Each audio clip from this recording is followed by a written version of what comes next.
Hello everyone, welcome to exam forum के आज इस वीडियो में हम मंथली करंट अफेयर्स की सीरीज से मार्च 2021 के टॉप 200 करंट अफेयर्स क्वेश्चंस का पार्ट 1 डिस्कस करेंगे, जिसमें हम 1 मार्च से लेकर 16 मार्च तक के जितने भी करंट अफेयर्स के क्वेश्चंस बन सकते हैं सारे क्वेश्चंस को डिटेल में कवर करेंगे।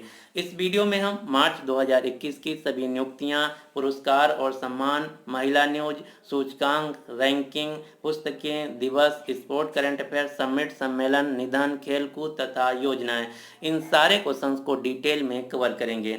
आप कोई भी एग्जाम देने जा रहे हैं उससे पहले अगर आप इस वीडियो को 1 या 2 बार अच्छी से तरीके से देख लेते हैं तो इसके बाद आपको कोई भी दूसरा बुक, मैगजीन, पीडीएफ या अन्य चीज करंट अफेयर के लिए पढ़ने की जरूरत नहीं पड़ेगी। ये जो वीडियो है थोड़ा बड़ा होने वाला है, तो अगर आप इस वीडियो को एक बार में नहीं देख पाते हैं तो 2 या 3 बार में ब्रेक करके देख सकते हैं। तो चलिए शुरू करते हैं अब आज का वीडियो। पहला क्वेश्चन है, पत्र सूचना कार्यालय पीआईबी के प्रधान महानिदेशक के रूप में किसे नियुक्त किया गया है? तो इसका राइट आंसर है जयदीप भटनागर को। पीआईबी जिसका पूरा नाम है प्रेस इंफॉर्मेशन ब्यूरो, जो कि भारत सरकार का एक समाचार एजेंसी है जिसकी स्थापना 1919 में हुई। मुख्यालय है नई दिल्ली। अगला क्वेश्चन है, मनप्रीत ओहरा को किस देश में भारत का अगला उच्चायुक्त नियुक्त किया गया है? तो मनप्रीत ओहरा को ऑस्ट्रेलिया देश में भारत का नया हाई कमिश्नर नियुक्त किया गया है। अब आपने कई बार 2 टर्म सुना होगा। पहला टर्म है हाई कमिश्नर, दूसरा है अम्बेसडर। ये क्या होता है इसके बारे में हम सबसे पहले जान लेते हैं। तो डिप्लोमेट, उच्चायुक्त या राजदूत किसी भी देश द्वारा नियुक्त प्रतिनिधि जो अन्य देश में अंतर्राष्ट्रीय सम्मेलन अथवा अंतर्राष्ट्रीय संस्था में अपने देश का प्रतिनिधित्व करता है उसे ही हम उच्चायुक्त, राजदूत या डिप्लोमेट कहते हैं। अब इनमें अंतर क्या है ये भी हम जान लेते हैं। जब कोई देश अपना रिप्रेजेंटेटिव, अपना डिप्लोमेट कॉमनवेल्थ ऑफ नेशंस यानी कि राष्ट्रमंडल देशों में नियुक्त करता है तो उस डिप्लोमेट को हाई कमिश्नर यानी कि उच्चायुक्त के नाम से जाना जाता है। कॉमनवेल्थ ऑफ नेशंस यानी कि राष्ट्रमंडल देश कौन है? तो राष्ट्रमंडल देश जो कि 54 यानी कि 54 देशों का एक अंतर्राष्ट्रीय फोरम है।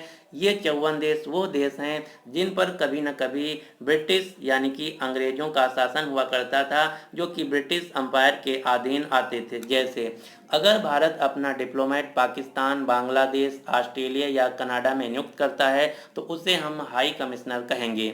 लेकिन अगर भारत अपना रिप्रेजेंटेटिव, अपना जो डिप्लोमेट है राष्ट्रमंडल देशों के अलावा अन्य देशों में नियुक्त करता है तो उसे हम अम्बेसडर कहते हैं।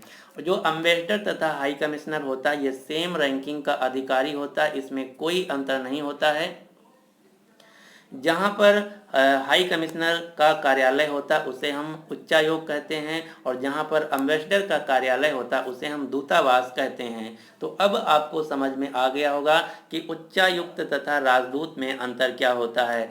इन अधिकारियों में रैंकिंग का कोई नहीं अंतर होता है। अंतर होता है कि वह किस देश में नियुक्त है। अगर वह राष्ट्रमंडल देशों में नियुक्त है तो उसे हम उच्चायुक्त कहते हैं।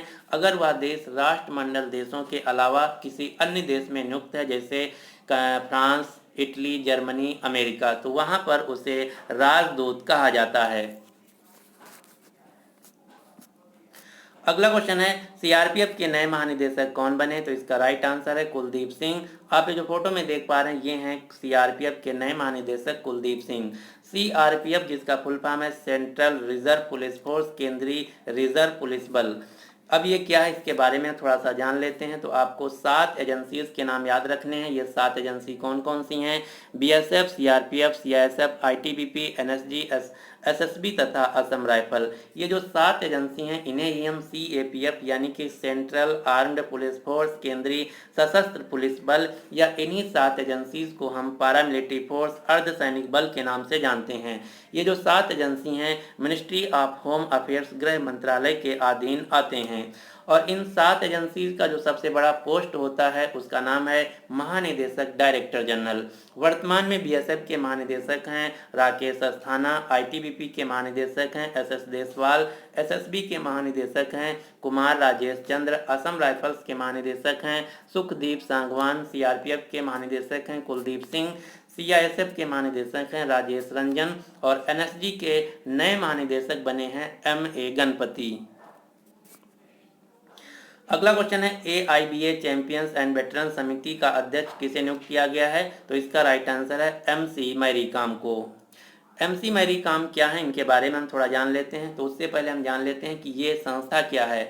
तो विश्व मुक्केबाजी में बदलाव और बेहतरी के लिए पिछले साल दिसंबर में चैंपियंस एंड वेटरन्स समिति का गठन किया गया था, जिसका उद्देश्य है दुनिया भर के जो सम्मानित मुक्केबाज हैं उनका एक अंतर्राष्ट्रीय फोरम बनाना। इस फोरम के अध्यक्ष के तौर पर नियुक्त किया गया भारत की MC मैरी कॉम को।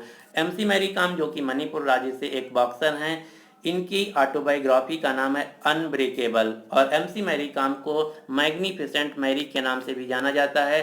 MC मैरी कॉम दुनिया की एकमात्र महिला मुक्केबाज हैं जिन्होंने टोटल 6 बार अंतर्राष्ट्रीय स्तर पर गोल्ड मेडल जीता है। विश्व चैंपियनशिप टोटल 6 बार इन्होंने गोल्ड मेडल जीता है। बॉक्सिंग की अंतर्राष्ट्रीय संस्था है जिसका नाम है AIBA। AIBA का मुख्यालय है स्विट्जरलैंड के लाउजेन शहर में।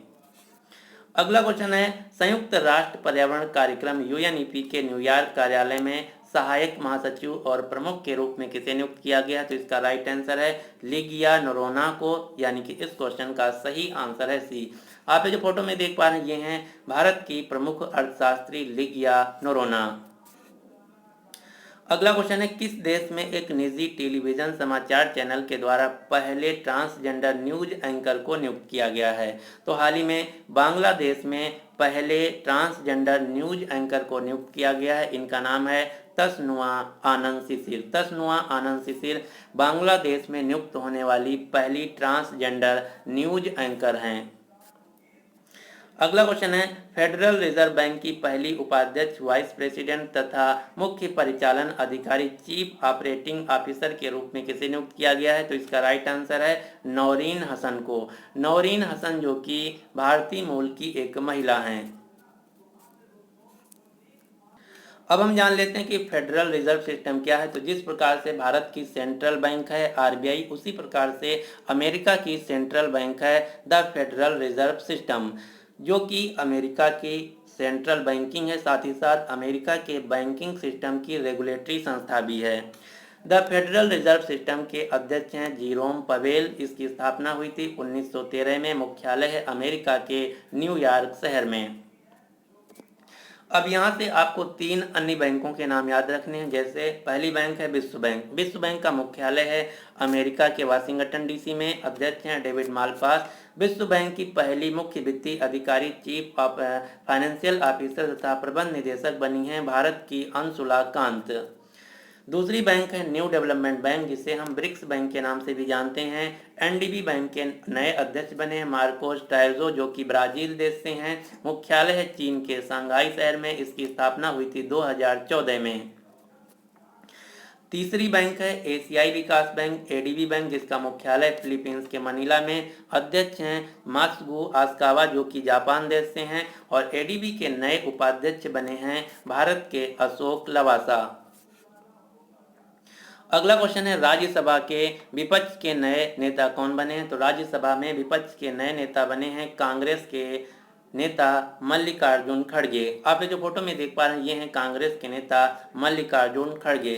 राज्यसभा जो कि हमारी संसद का उच्च सदन है, हायर सीनेट है। राज्यसभा में टोटल 245 सीटें हैं, जिसमें से 233 इलेक्टेड तथा 12 नॉमिनेटेड सदस्य हैं। ये हैं इस समय, लेकिन मैक्सिमम सीटें हो सकती हैं 250।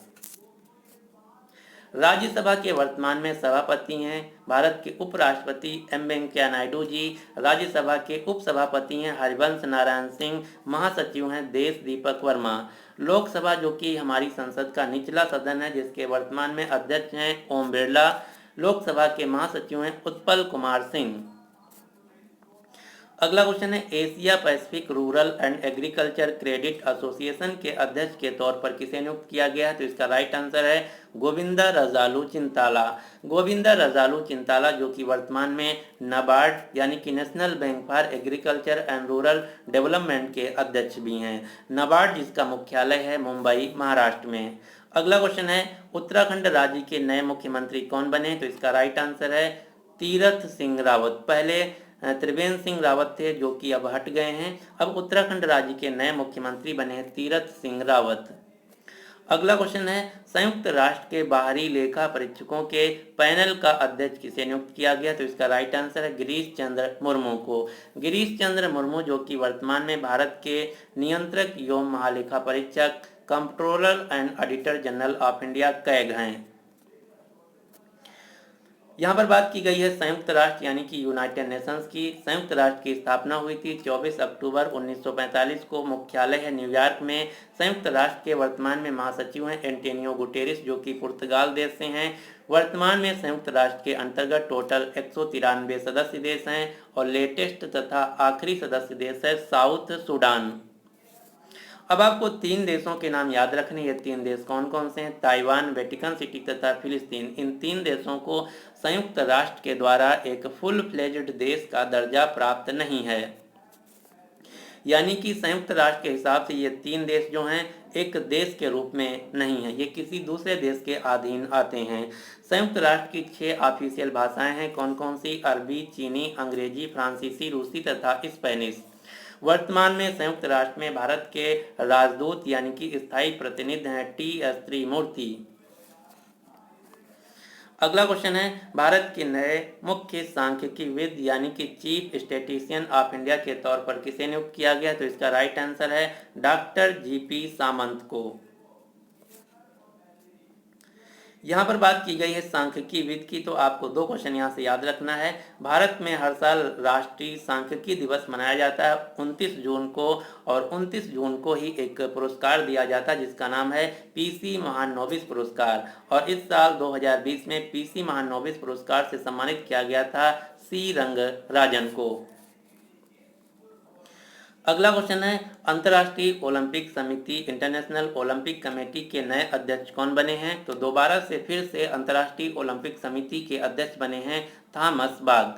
आप ये जो फोटो में देख पा रहे हैं ये हैं अंतर्राष्ट्रीय ओलंपिक समिति के दोबारा से बने फिर नए अध्यक्ष थॉमस बाग। अंतर्राष्ट्रीय ओलंपिक कमेटी जिसका मुख्यालय है स्विट्जरलैंड के लाउजेन शहर में। जो अंतर्राष्ट्रीय ओलंपिक कमेटी है इसी के द्वारा हर 4 वर्ष के अंतराल पर ओलंपिक खेलों का आयोजन किया जाता है। 2021 में ग्रीष्मकालीन ओलंपिक खेलों का आयोजन किया जाएगा जापान की राजधानी टोक्यो में। 2024 में ग्रीष्मकालीन ओलंपिक खेलों का आयोजन फ्रांस की राजधानी पेरिस में। 2028 में अमेरिका के लॉस एंजल्स शहर में। अब यहीं पर अगर बात की जाए शीतकालीन ओलंपिक खेलों की, तो 2022 के शीतकालीन ओलंपिक खेलों का आयोजन चीन की राजधानी बीजिंग में तथा 2026 के शीतकालीन ओलंपिक खेलों का आयोजन इटली के मिलान तथा कोर्टिना शहरों में। अगला क्वेश्चन है, प्रादेशिक सेना में कैप्टन के तौर पर नियुक्त होने वाले भारत के पहले सांसद कौन बने हैं? तो प्रादेशिक सेना में कप्तान के तौर पर नियुक्त होने वाले भारत के पहले मेंबर ऑफ पार्लियामेंट बन गए हैं अनुराग सिंह ठाकुर। अनुराग सिंह ठाकुर जो कि वर्तमान में केंद्रीय वित्त राज्य मंत्री हैं। आप ये जो फोटो में देख पा रहे हैं ये हैं अनुराग सिंह ठाकुर जो कि केंद्रीय वित्त राज्य मंत्री हैं। अब हम जान लेते हैं कि प्रादेशिक सेना या टेरिटोरियल आर्मी क्या होता है। प्रादेशिक सेना जो कि भारतीय सेना का एक इकाई है जो कि स्वयं सेवकों का एक फोरम है जिसके तहत स्वयं सेवकों को प्रतिवर्ष कुछ दिनों का सैनिक प्रशिक्षण दिया जाता है ताकि आवश्यकता पड़ने पर देश की रक्षा के लिए उनकी सेवाएं ली जा सकें। यही है प्रादेशिक सेना टेरिटोरियल आर्मी। वर्तमान में भारतीय नौसेना यानी कि जल सेना अध्यक्ष हैं एडमिरल करमबीर सिंह। वायुसेना अध्यक्ष हैं एयर मार्शल राकेश कुमार सिंह भदौरिया। थल सेना अध्यक्ष हैं जनरल मनोज मुकुंद नरवाने। रक्षा प्रमुख यानी कि chief of defence staff CDS हैं जनरल बिपिन रावत। भारत के रक्षा मंत्री हैं राजनाथ सिंह। अगला क्वेश्चन है, हाल ही में पाकिस्तान सीनेट में उच्च सदन में शामिल होने वाले पाकिस्तान देश के पहले सिख कौन बने हैं? तो पाकिस्तान संसद के उच्च सदन में शामिल होने वाले पाकिस्तान देश के पहले सिख समुदाय के व्यक्ति बने हैं गुरदीप सिंह। आप ये जो फोटो में देख पा रहे हैं ये हैं गुरदीप सिंह जो कि पाकिस्तान देश के खैबर पख्तूनवा प्रांत के स्वात जिले से आते हैं और ये गुरदीप सिंह पाकिस्तान देश के पहले सरदार बन गए हैं जो कि पाकिस्तानी संसद के उच्च सदन में शामिल हुए हैं। अगला क्वेश्चन है, अंतर्राष्ट्रीय सौर गठबंधन के महानिदेशक के रूप में किसे नियुक्त किया गया है? तो इंटरनेशनल सोलर अलायंस के महानिदेशक के तौर पर नियुक्त किया गया है अजय माथुर को।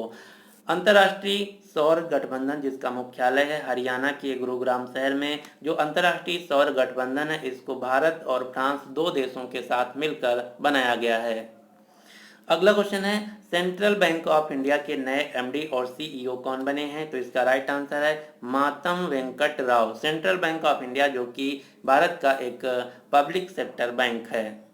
अगला क्वेश्चन है राज्यसभा टीवी और लोकसभा टीवी चैनल का विलय कर दिया जाएगा और इन दो टीवी चैनलों को विलय करके एक नया टीवी चैनल बनाया जाएगा जिसका नाम क्या होगा? तो राज्यसभा तथा लोकसभा टीवी को एक में मर्ज करके एक नया टीवी चैनल बनाया जाएगा जिसका नाम होगा संसद टीवी या पार्लियामेंट टीवी। संसद टीवी या पार्लियामेंट टीवी। अब ये जो संसद टीवी बनेगा इसके पहले मुख्य कार्यकारी अधिकारी सीईओ के तौर पर नियुक्त किया गया है रवि कपूर को। संसद टीवी के पहले सीईओ बने हैं Ravi Kapoor.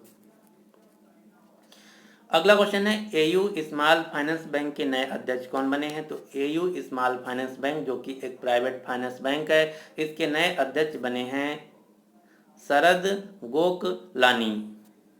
AU small finance bank जिसका मुख्यालय है राजस्थान के जयपुर में।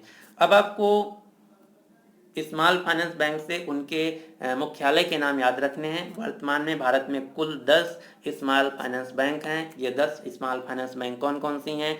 उज्जीवन स्मॉल फाइनेंस बैंक जिसका मुख्यालय है बेंगलोर, जना स्मॉल फाइनेंस बैंक जिसका मुख्यालय है बेंगलोर, इक्वेटस स्मॉल फाइनेंस बैंक जिसका मुख्यालय है Chennai, AU small finance bank Jaipur, capital small finance bank Jalandhar Punjab, Fincare small finance bank Bengaluru, ESAF small finance bank जिसका मुख्यालय Chennai, north east small finance bank Guwahati, सूर्योदय small finance bank Navi Mumbai, उत्कर्ष स्मॉल फाइनेंस बैंक वाराणसी। ये हैं वर्तमान में 10 कार्यरत भारत की स्मॉल फाइनेंस बैंकें। इनका आपको मुख्यालय रटा होना चाहिए क्योंकि यहाँ से क्वेश्चन बहुत ज़्यादा पूछा जा रहा है। तो चलिए अब हम देखते हैं स्पोर्ट करंट अफेयर से क्वेश्चन। पहला क्वेश्चन है इंडियन वीमेन फुटबॉल लीग 2020-21 की मेजबानी किस राज्य को मिली है? तो इसका आयोजन किया जाएगा उड़ीसा राज्य में। यहाँ पर बात की गई है फुटबॉल की। भारत में फुटबॉल की गवर्निंग बॉडी है AIFF, अखिल भारतीय फुटबॉल महासंघ, all India football federation. AIFF के वर्तमान में अध्यक्ष हैं प्रफुल्ल पटेल, मुख्यालय है दिल्ली। अब आपसे एक क्वेश्चन पूछा जाता है कि संतोष ट्रॉफी का संबंध किस खेल से है? तो संतोष ट्रॉफी जो कि फुटबॉल की एक ट्रॉफी है। अगला क्वेश्चन है मोहन बागान एथलेटिक क्लब क्या है? तो मोहन बागान एथलेटिक क्लब जो कि फुटबॉल का एक क्लब है। मोहन बागान एथलेटिक क्लब जो कि एशिया तथा भारत का सबसे पुराना फुटबॉल क्लब है जिसकी स्थापना 15 अगस्त 1889 में हुई थी। ये क्वेश्चन कई बार एग्जाम में इस प्रकार से पूछा जाता है कि मोहन बागान क्या है? तो मोहन बागान जो कि एक फुटबॉल का क्लब है। जिस प्रकार से क्रिकेट में टीमें होती हैं उसी प्रकार से फुटबॉल में क्लब होते हैं। 2022 का फीफा वर्ल्ड कप का आयोजन किया जाएगा कतर देश में, जबकि 2026 में फीफा वर्ल्ड कप का आयोजन 3 देशों में किया जाएगा। ये 3 देश कौन कौन से हैं? कनाडा, मेक्सिको तथा अमेरिका। अगला क्वेश्चन है खेल मंत्रालय ने किस खेल संस्था को 10 साल के बाद फिर से राष्ट्रीय खेल महासंघ के रूप में मान्यता दी है? तो इसका राइट आंसर है जिम्नास्टिक फेडरेशन ऑफ इंडिया को। क्यों ऐसा किया गया? तो जो जिम्नास्टिक फेडरेशन ऑफ इंडिया है इसका पिछले 10 साल पहले लाइसेंस रद्द कर दिया गया था भारत सरकार के द्वारा, क्योंकि ये जो संस्था थी इसमें ज़्यादा पॉलिटिक्स हो गई थी, राजनीति हो गई थी, गुटबंदी हो गई थी, जिसकी वजह से इसकी मान्यता खेल मंत्रालय के द्वारा रद्द कर दी गई थी। अब इसकी मान्यता फिर से बहाल कर दी गई है। वर्तमान में जिम्नास्टिक फेडरेशन ऑफ इंडिया के अध्यक्ष हैं सुधीर मित्तल। अब आपको एक क्वेश्चन याद रखना है, भारत की सबसे मशहूर जिम्नास्ट प्लेयर हैं दीपा कर्माकर। भारत की सबसे फेमस जिम्नास्ट प्लेयर हैं दीपा कर्माकर, जो कि अगरतला त्रिपुरा से आती हैं। लेकिन यहाँ पर दुख की बात यह है कि इन्होंने ओलंपिक 2021 के लिए क्वालिफाई नहीं कर पाया। वर्तमान में भारत के खेल मंत्री हैं किरण रिजिजू। भारत में हर साल राष्ट्रीय खेल दिवस मनाया जाता है 29 अगस्त को, जो कि भारत के महान हॉकी खिलाड़ी मेजर ध्यानचंद के जन्म दिवस के रूप में मनाया जाता है। भारत में खेल के क्षेत्र में दिया जाने वाला सर्वोच्च खेल पुरस्कार है राजीव गांधी खेल रत्न पुरस्कार, जिसमें 25 लाख रुपए की धनराशि दी जाती है। इस साल 2020 में टोटल 5 लोगों को राजीव गांधी खेल रत्न पुरस्कार दिया गया। ये 5 लोग कौन कौन से हैं? Cricketer Rohit Sharma, para Olympic खिलाड़ी एम थंगा वेलू, टेबल टेनिस खिलाड़ी मनिका बत्रा, रेसलर विनेश फोगाट, हॉकी खिलाड़ी रानी रामपाल। ये हैं 5 खिलाड़ी जिनको 2020 में राजीव गांधी खेल रत्न पुरस्कार से नवाजा गया।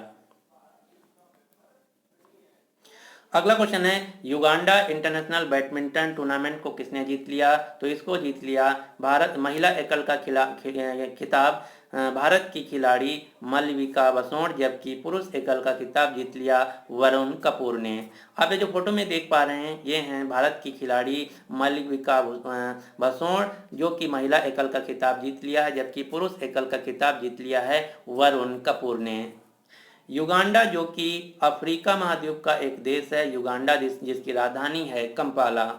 अब यहाँ पर बात की गई है बैडमिंटन की, तो बैडमिंटन से अब आपको कुछ क्वेश्चन याद रखना। जैसे एक क्वेश्चन पूछा जाता है कि उबेर कप तथा थॉमस कप का संबंध किस खेल से है? तो उबेर कप तथा थॉमस कप का संबंध है बैडमिंटन से। अब ये क्या है? क्या अलग अलग हैं? जी नहीं। जो उबेर कप तथा थॉमस कप सेम रैंकिंग की प्रतियोगिताएं हैं अंतर्राष्ट्रीय स्तर की। अंतर इतना है कि जो उबेर कप है ये महिलाओं की अंतर्राष्ट्रीय बैडमिंटन प्रतियोगिता है, जबकि थॉमस कप पुरुषों की अंतर्राष्ट्रीय बैडमिंटन प्रतियोगिता है। अगला क्वेश्चन है, साइना नेहवाल तथा पीवी सिंधु किस खेल से संबंधित हैं? तो दोनों खिलाड़ी भारतीय बैडमिंटन खिलाड़ी हैं। अगला क्वेश्चन है, विश्व बैडमिंटन संघ का मुख्यालय कहाँ है? तो इसका मुख्यालय है मलेशिया के कोलालमपुर शहर में। अगला क्वेश्चन है, खेलो इंडिया विंटर नेशनल गेम्स में शीर्ष स्थान पर कौन सा राज्य रहा?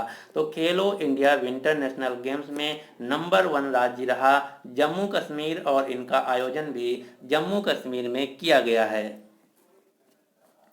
अगला क्वेश्चन है, BWF यानी कि badminton world federation Swiss open super 300 में वीमेन सिंगल फाइनल में किसने सिल्वर मेडल जीता है? तो BWF स्विस ओपन सुपर 300 में भारत की बैडमिंटन खिलाड़ी पीवी सिंधु ने सिल्वर मेडल जीत लिया, जबकि इसमें गोल्ड मेडल जीता कैरोलिना मारिन ने। कैरोलिना मारिन जो कि स्पेन देश की बैडमिंटन खिलाड़ी हैं।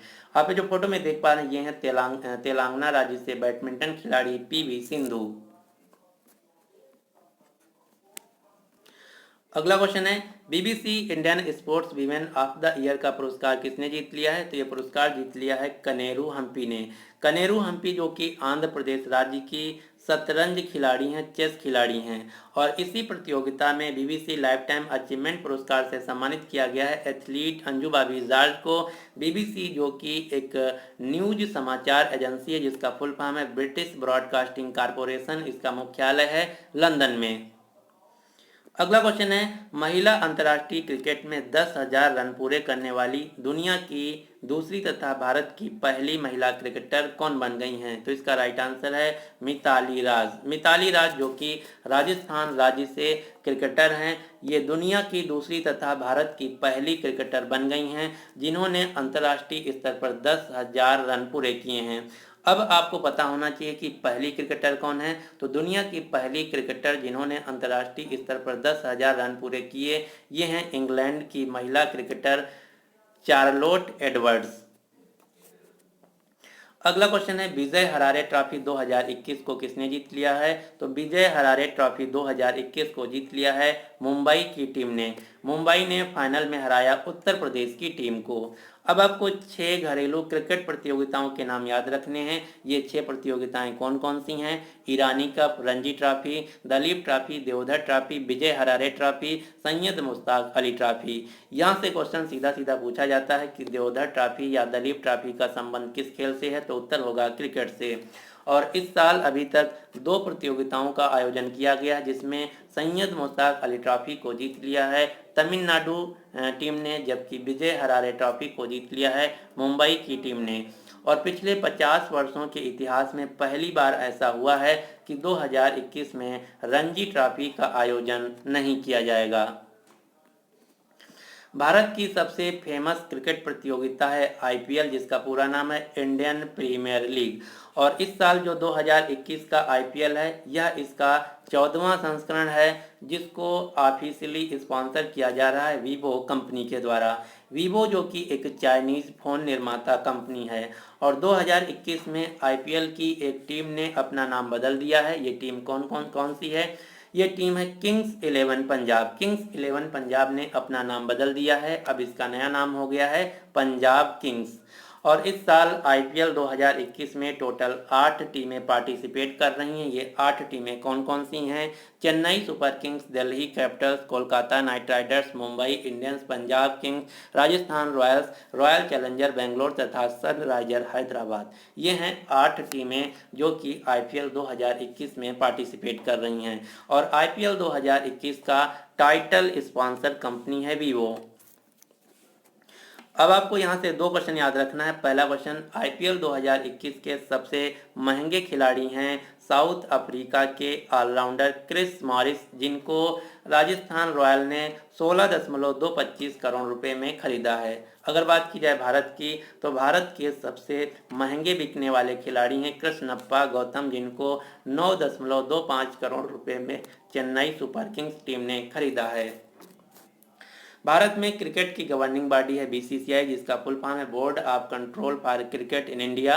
बीसीसीआई के अध्यक्ष हैं सौरभ गांगुली, सेक्रेटरी हैं जय शाह, मुख्यालय है मुंबई। बीसीसीआई की स्थापना हुई थी 1928 में। और जो बीसीसीआई के सेक्रेटरी जय शाह हैं, इन्हीं को हाल ही में एशियन क्रिकेट काउंसिल के प्रेसिडेंट के तौर पर चुना गया है। एशियन क्रिकेट काउंसिल जिसका मुख्यालय है श्रीलंका के कोलंबो शहर में। अगला क्वेश्चन है, ओलंपिक के लिए क्वालिफाई करने वाली भारत की पहली भारतीय महिला तलवारबाज कौन बनी है? तो ओलंपिक के लिए क्वालिफाई करने वाली पहली भारतीय महिला तलवारबाज बन गई हैं भवानी देवी। आप ये जो फोटो में देख पा रहे हैं, ये हैं तमिलनाडु राज्य से तलवारबाज भवानी देवी। भवानी देवी अंतर्राष्ट्रीय तलवारबाजी प्रतियोगिता में स्वर्ण पदक जीतने वाली भी पहली भारतीय महिला हैं। टोक्यो ओलंपिक 2021, जिनका आयोजन 23 जुलाई 2021 से 28 अगस्त 2021 के बीच जापान देश में किया जाएगा। अगला क्वेश्चन है, एक ओवर में 6 छक्के लगाने वाले दुनिया के तीसरे बल्लेबाज कौन बन गए हैं? तो इनका नाम है किरेन पोलार्ड। किरेन पोलार्ड जो कि वेस्टइंडीज के खिलाड़ी हैं, इन्होंने एक ओवर में 6 छक्के लगाने वाले दुनिया के तीसरे क्रिकेटर बन गए हैं। इससे पहले 2 अन्य क्रिकेटर हैं, हर्षिल गिब्स जो कि दक्षिण अफ्रीका के हैं, युवराज सिंह जो कि भारत के हैं, जिन्होंने एक ओवर में 6 छक्के लगाए थे। तो चलिए अब हम क्वेश्चन डिस्कस करेंगे सम्मेलन से। मार्च 2021 में जितनी भी समिट और सम्मेलन हुई हैं, उनको अब हम डिटेल में कवर करेंगे। पहला क्वेश्चन है, संयुक्त कमांडर सम्मेलन 2021 का आयोजन कहाँ हुआ है? तो संयुक्त कमांडर सम्मेलन 2021 का आयोजन हुआ है गुजरात के केवड़िया में, जिसमें भारत के रक्षा मंत्री तथा तीनों सेनाओं के शीर्ष कमांडर ने पार्टिसिपेट किया। केवड़िया कहाँ है? तो केवड़िया गुजरात राज्य के नर्मदा जिले में स्थित है। अब आपको केवड़िया से 2 क्वेश्चन याद रखने हैं। पहला क्वेश्चन, सरदार सरोवर बांध जो कि नर्मदा नदी पर केवड़िया जिले में स्थित है। दूसरा क्वेश्चन, दुनिया की सबसे ऊंची मूर्ति स्टैचू ऑफ यूनिटी जो कि गुजरात के केवड़िया में स्थित है, यह दुनिया की सबसे ऊंची मूर्ति है, जिसकी लंबाई है 182 मीटर और जिसके डिज़ाइनर यानी कि आर्किटेक्चर हैं Ram V Sutar. Statue of unity के आर्किटेक्चर यानी कि डिज़ाइनर हैं राम वी सुतार। अब हम कुछ क्वेश्चन देखेंगे जो कि गुजरात राज्य से रिलेटेड हैं। जैसे दुनिया का सबसे बड़ा चिड़ियाघर बन रहा है गुजरात के जामनगर में। दुनिया का सबसे बड़ा क्रिकेट स्टेडियम है गुजरात के अहमदाबाद में, जिसका नाम है नरेंद्र मोदी स्टेडियम। दुनिया का सबसे बड़ा ग्रीन फील्ड जिंक स्मेल्टर यानी कि जस्ता बनाने वाला कारखाना स्थापित किया जाएगा गुजरात के दोसावांडा में। भारत की पहली रेलवे यूनिवर्सिटी खोली गई है गुजरात के बड़ोदरा शहर में। भारत का पहला समुद्री संग्रहालय खोला गया है गुजरात के लोथल में। भारत का पहला डायनासोर संग्रहालय व जीवाश्म पार्क स्थापित किया गया है गुजरात के रयाली गांव में। तो ये हैं कुछ क्वेश्चन जो कि गुजरात राज्य से रिलेटेड हैं। अगला क्वेश्चन है, अपराध रोकथाम और आपराधिक न्याय पर संयुक्त राष्ट्र सम्मेलन का आयोजन कहाँ किया गया? तो इसका आयोजन किया गया गुजरात के क्योटो शहर में, यानी कि इस क्वेश्चन का सही आंसर है बी। अब आपने कई बार सुना होगा कि क्योटो प्रोटोकॉल का संबंध किससे है। क्योटो प्रोटोकॉल का संबंध है ग्रीन हाउस उत्सर्जन से। ग्रीन हाउस उत्सर्जन को रोकने के लिए जो प्रोटोकॉल है, जो समझौता है, उसका नाम है क्योटो प्रोटोकॉल। इसी प्रकार से मॉन्ट्रियल प्रोटोकॉल का संबंध है ओजोन परत के संरक्षण से। नगोया प्रोटोकॉल का संबंध है जैव विविधता यानी कि बायोलॉजिकल डाइवर्सिटी से। अगला क्वेश्चन है, आर्थिक और व्यापार के मुद्दों पर ब्रिक्स संपर्क समूह की पहली बैठक किस देश की अध्यक्षता में आयोजित की गई है? तो इसका राइट आंसर है भारत की अध्यक्षता में आयोजित की गई है। ब्रिक्स जो कि 5 देशों का एक अंतर्राष्ट्रीय फोरम है। ये 5 देश कौन कौन से हैं? ब्राज़ील, रसिया, इंडिया, चाइना और साउथ अफ्रीका। 2021 ब्रिक्स शिखर सम्मेलन का आयोजन किया जाएगा भारत में। अगला क्वेश्चन है, पहले क्वाड समिट 2021 का वर्चुअली आयोजन किया गया। इस फोरम में कितने देश शामिल हैं? तो क्वाड देश में टोटल 4 देश हैं। ये 4 देश कौन कौन से हैं? अमेरिका, भारत, ऑस्ट्रेलिया तथा जापान। इसमें भारत के प्रधानमंत्री नरेंद्र मोदी ने पार्टिसिपेट किया, जबकि अमेरिका के राष्ट्रपति जो बाइडेन, ऑस्ट्रेलिया देश के प्रधानमंत्री स्कॉट मॉरिसन तथा जापान के प्रधानमंत्री एसो हाइटसुगा ने पार्टिसिपेट किया। अगला क्वेश्चन है, चौथे वैश्विक आयुर्वेद महोत्सव फोर्थ ग्लोबल आयुर्वेद फेस्टिवल का उद्घाटन किसके द्वारा किया गया? तो इसका वर्चुअली उद्घाटन किया गया भारत के प्रधानमंत्री नरेंद्र मोदी के द्वारा। अगला क्वेश्चन है, किस राज्य में काला नमक चावल महोत्सव का आयोजन किया गया? तो इसका आयोजन किया गया उत्तर प्रदेश राज्य के सिद्धार्थनगर जिले में। उत्तर प्रदेश राज्य के सिद्धार्थ जिले में इसका आयोजन किया गया है। लेकिन यहीं पर अगर आपसे क्वेश्चन पूछा जाए कि काला घोड़ा महोत्सव का आयोजन कहाँ किया गया? तो काला घोड़ा महोत्सव का आयोजन किया जाता है महाराष्ट्र के मुंबई शहर में। इसी प्रकार से हाल ही में उत्तर प्रदेश राज्य के झांसी जिले में स्ट्रॉबेरी महोत्सव का आयोजन किया गया। लखनऊ शहर में गुड़ महोत्सव का आयोजन किया गया। काला नमक चावल क्या है? तो आप ये जो फोटो में देख पा रहे हैं, ये है काला नमक चावल, जो कि उत्तर प्रदेश राज्य के सिद्धार्थनगर, गोरखपुर, बस्ती, महाराजगंज तथा संत कबीर नगर में पाया जाता है। जो काला नमक चावल है, ये उत्तर प्रदेश सरकार सिंगापुर देश को निर्यात कर रही है, यानी कि भेज रही है। जो काला नमक चावल है यह एक ऐतिहासिक चावल है, क्योंकि इसे बुद्ध चावल या बुद्ध का महाप्रसाद भी कहा जाता है। क्यों ऐसा कहा जाता है? तो माना यह जाता है कि जब भगवान बुद्ध ने अपना व्रत तोड़ा था, तो इसी काला नमक चावल को खाकर अपना व्रत तोड़ा था। इसी प्रकार से असम राज्य का एक चावल है जिसका नाम है लाल चावल। लाल चावल जो कि अमेरिका देश को निर्यात किया जाएगा।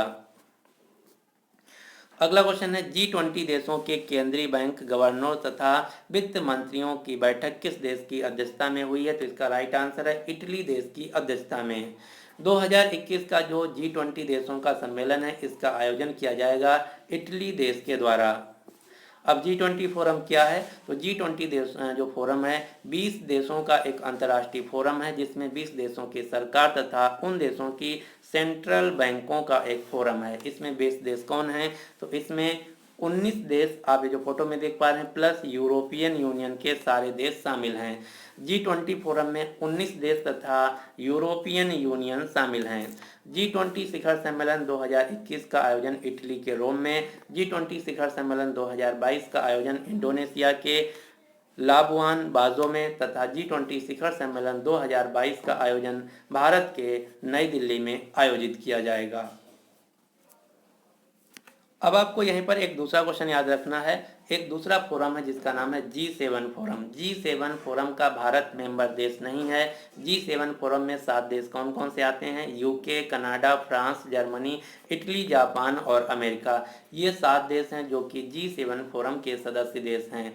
और G7 शिखर सम्मेलन 2021 का आयोजन किया जाएगा यूके, यूनाइटेड किंगडम में। अगला क्वेश्चन है, दूसरे मैरीटाइम इंडिया शिखर सम्मेलन 2021 का उद्घाटन किसके द्वारा किया गया?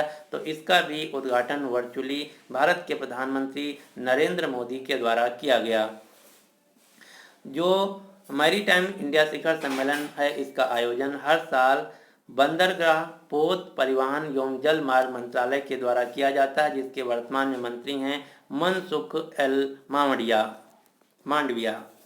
अगला क्वेश्चन है, ग्लोबल बायो इंडिया 2021 के दूसरे संस्करण का उद्घाटन किसके द्वारा किया गया? तो इसका उद्घाटन किया गया डॉक्टर हर्षवर्धन के द्वारा। डॉक्टर हर्षवर्धन जो कि भारत के स्वास्थ्य मंत्री हैं। ग्लोबल बायो इंडिया 2021, इस सम्मेलन में भारत सरकार के द्वारा कहा गया है कि 2025 तक 150 बिलियन अमेरिकी डॉलर की बायो इकोनॉमी का निर्माण करना है। ये है भारत सरकार का लक्ष्य बायो एनर्जी के सेक्टर में। इसका जो विषय था ग्लोबल बायो इंडिया 2021 का, इसका विषय था bio science to bio economy. अगला क्वेश्चन है, अंतर्राष्ट्रीय योग महोत्सव का शुभारंभ कहाँ हुआ? तो अंतर्राष्ट्रीय योग महोत्सव का आयोजन किया गया उत्तराखंड के ऋषिकेश शहर में। जो अंतर्राष्ट्रीय योग दिवस है, इसका आयोजन हर साल 21 जून को किया जाता है। तो चलिए अब हम देख लेते हैं मार्च 2021 से सभी अवार्ड्स तथा पुरस्कार। पहला क्वेश्चन है यानी कि question number 39, global energy and environment leadership award 2021 से किसे सम्मानित किया गया है? तो ये पुरस्कार दिया गया है भारत के प्रधानमंत्री नरेंद्र मोदी को। यहाँ से अब आपको दो क्वेश्चन याद रखने हैं। प्रधानमंत्री मोदी को इस साल चिकित्सा शिक्षा के लिए आईजी नोबेल पुरस्कार 2020 तथा अमेरिका का सर्वोच्च सम्मान लीजन ऑफ मेरिट 2021 से सम्मानित किया गया है भारत के प्रधानमंत्री नरेंद्र मोदी को। अगला क्वेश्चन है, भारत भारती सम्मान से किसे सम्मानित किया गया? तो इसका राइट आंसर है डॉक्टर सूर्यबाला को। भारत भारती सम्मान जो कि उत्तर प्रदेश सरकार के द्वारा साहित्य के क्षेत्र में दिया जाने वाला सर्वोच्च सम्मान है, जो कि वर्ष 2019 के लिए दिया गया साहित्यकार डॉक्टर सूर्यबाला को। अगला क्वेश्चन है, वर्ष 2020 का बिहारी पुरस्कार किसे दिया गया है? तो इसका राइट आंसर है मोहन कृष्ण बोहरा को।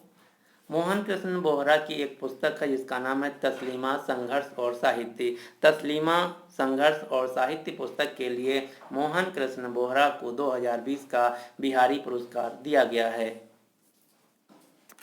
चलिए अब हम जान लेते हैं कि बिहारी पुरस्कार क्या है। तो बिहारी पुरस्कार में 2,50,000 रुपये की नगद धनराशि दी जाती है। यह जो पुरस्कार है 1991 से के बिरला फाउंडेशन के द्वारा दिया जाता है। जो बिहारी पुरस्कार है ये किसी भी राजस्थानी लेखक को दिया जाता है। यह राजस्थानी भाषा में महाकवि बिहारी के नाम पर दिया जाता है। यहाँ पर बात की गई के बिरला फाउंडेशन की, तो के बिरला फाउंडेशन के द्वारा साहित्य के क्षेत्र में 6 पुरस्कार दिए जाते हैं। ये 6 पुरस्कार कौन कौन से हैं? सरस्वती सम्मान, व्यास सम्मान, बिहारी पुरस्कार, शंकर पुरस्कार, वाचस्पति पुरस्कार तथा घनश्याम दास बिरला पुरस्कार। 2019 का जो व्यास सम्मान है यह नासिरा शर्मा को दिया गया था। सरस्वती सम्मान वासुदेव मोही को दिया गया था। अब आपको कुछ अन्य पुरस्कार याद रखने जो कि साहित्य से रिलेटेड हैं, जैसे मैन बुकर इंटरनेशनल प्राइज 2020 दिया गया है मरीके लुकास रेजनवेल्ट को, जो कि नीदरलैंड देश की लेखिका हैं, इनके उपन्यास द डिस्कम्फर्ट ऑफ यूनिंग के लिए। लेकिन यहीं पर अगर आपसे पूछा जाए कि मैन बुकर प्राइज 2020 किसे दिया गया, तो मैन बुकर प्राइज 2020 दिया गया है डगलस ईस्टवर्ड को, इनके उपन्यास सग्गी बैन के लिए। और 2020 का जो साहित्य के क्षेत्र का नोबेल पुरस्कार है ये दिया गया है लुइस ग्लुक को। अगला क्वेश्चन है, हिंदी भाषा में साहित्य अकेडमी पुरस्कार 2020 किसे मिला है? तो हिंदी भाषा का जो साहित्य अकेडमी पुरस्कार है ये दिया गया है अनामिका को। आप ये जो फोटो में देख पा रहे हैं ये हैं बिहार राज्य के मुजफ्फरपुर जिले की लेखिका अनामिका। इन्हीं को हिंदी भाषा में इनके कविता संग्रह टोकरी में दिगंत थेरी गाथा के लिए दिया गया है। और जो साहित्य अकेडमी पुरस्कार है ये कन्नड़ भाषा में कांग्रेस के नेता वीरप्पा मोइली को, संस्कृत भाषा में डॉक्टर महेश चंद्र शर्मा गौतम को तथा अंग्रेजी भाषा में अरुंधति सुब्रमण्यम को दिया गया है। जो साहित्य अकेडमी पुरस्कार हैं इन टोटल 20 भाषाओं में दिए गए हैं। अभी ये 4 अन्य भाषाओं में दिए जाएंगे। ये 4 भाषाएं कौन कौन सी हैं? मलयालम, नेपाली, उड़िया और राजस्थानी भाषाओं के जो पुरस्कार हैं ये बाद में घोषित किए जाएंगे। तो क्या अब आपको ये इन 24 भाषाओं के पुरस्कारों के नाम याद रखने हैं? जी नहीं, आपको सिर्फ हिंदी, अंग्रेजी के याद रखने हैं। साथ ही साथ अगर आप किसी स्टेट एग्ज़ाम की तैयारी कर रहे हैं जिसका कोई अन्य स्पेशल भाषा है, जैसे मान लीजिए अगर आप महाराष्ट्र राज्य की तैयारी कर रहे हैं तो आपको हिंदी, अंग्रेजी तथा मराठी भाषा का पुरस्कार याद रखना है। साहित्य अकेडमी पुरस्कार क्या हैं? तो साहित्य अकेडमी सम्मान जो कि भारतीय संविधान की 8वीं अनुसूची में शामिल 22 भारतीय भाषाओं के अलावा राजस्थानी और अंग्रेजी भाषा यानी कि कुल 24 भाषाओं में प्रदान किए जाते हैं। साहित्य अकेडमी पुरस्कार जिसकी शुरुआत सबसे पहले 1955 में हुई थी। अगला क्वेश्चन है, गोल्डन ग्लोब अवार्ड 2021 की घोषणा की गई है, इन पुरस्कारों का संबंध है। तो गोल्डन ग्लोब अवार्ड जो कि फिल्म जगत में दिए जाते हैं, अब इनके बारे में हम डिटेल में जान लेते हैं। गोल्डन ग्लोब अवार्ड 2021 जो कि इनका 78वां संस्करण था। जो गोल्डन ग्लोब अवार्ड हैं ये अमेरिका देश में अंतर्राष्ट्रीय स्तर पर टेलीविज़न तथा फिल्म के क्षेत्र में दिए जाने वाले उत्कृष्ट सम्मान हैं। इस साल फिल्म की श्रेणी में बेस्ट फिल्म का पुरस्कार दिया गया नोमैडलैंड को, बेस्ट एक्टर का पुरस्कार दिया गया चार्डविक बोसमैन को, बेस्ट एक्ट्रेस का पुरस्कार दिया गया एंड्राडे को। अगर बात की जाए टेलीविज़न श्रेणी में, तो टेलीविज़न श्रेणी में बेस्ट टीवी सीरीज का पुरस्कार दिया गया द क्राउन को, बेस्ट एक्ट्रेस का पुरस्कार दिया गया एमा कोरिन को, जबकि बेस्ट एक्टर का पुरस्कार दिया गया जोश ओकोनोर को। ये हैं गोल्डन ग्लोब अवार्ड 2021 की लिस्ट जो कि आपको याद रखने हैं। अगला क्वेश्चन है, champion publisher of the year का पुरस्कार किस मीडिया ग्रुप को दिया गया है? तो ये पुरस्कार दिया गया है द हिंदू को। द हिंदू जो कि अंग्रेजी समाचार पत्र है जिसका मुख्यालय चेन्नई तमिलनाडु में। अगला क्वेश्चन है, international federation of film archive पुरस्कार से सम्मानित होने वाले पहले भारतीय कौन बने हैं? तो ये हैं अमिताभ बच्चन। आप जो फोटो में देख पा रहे हैं ये हैं international federation of film archive पुरस्कार पाने वाले पहले भारतीय व्यक्ति अमिताभ बच्चन। जो international federation of film archive है ये दुनिया के जो लीडिंग फिल्म इंस्टीट्यूट हैं उनका एक अंतर्राष्ट्रीय फोरम है जिसका मुख्यालय है बेल्जियम की राजधानी ब्रुसेल्स में। अगला क्वेश्चन है, राष्ट्रपति रामनाथ कोविंद जी के द्वारा बैटन ऑफ ऑनर पुरस्कार से किसे सम्मानित किया गया? तो इसका राइट आंसर है किरण बेदी को दिया गया है। किरण बेदी जो कि भारत की पहली महिला आईपीएस अधिकारी हैं। अगला क्वेश्चन है, चर्चा में रहे ग्रैमी अवार्ड का संबंध किससे है? तो ग्रैमी अवार्ड जो कि संगीत के क्षेत्र में दिए जाने वाले दुनिया के सबसे बड़े पुरस्कार हैं। ग्रैमी अवार्ड जो कि संगीत के जगत में दिए जाने वाले दुनिया के सबसे बड़े पुरस्कार हैं और इस साल जो दिए गए ये 63वें नंबर के ग्रैमी पुरस्कार थे। जो ग्रैमी पुरस्कार हैं इन्हें ग्रामोफोन अवार्ड के नाम से भी जाना जाता है। अब यहाँ से 4 क्वेश्चन आपको याद रखने हैं। ग्रैमी पुरस्कार 2021 में सर्वश्रेष्ठ रिकॉर्ड ऑफ द ईयर का पुरस्कार जीता है बिली इलिश ने। सर्वश्रेष्ठ एल्बम ऑफ द ईयर का पुरस्कार दिया गया टेलर स्विफ्ट को। सर्वश्रेष्ठ सॉन्ग ऑफ द ईयर का पुरस्कार दिया गया है हर को।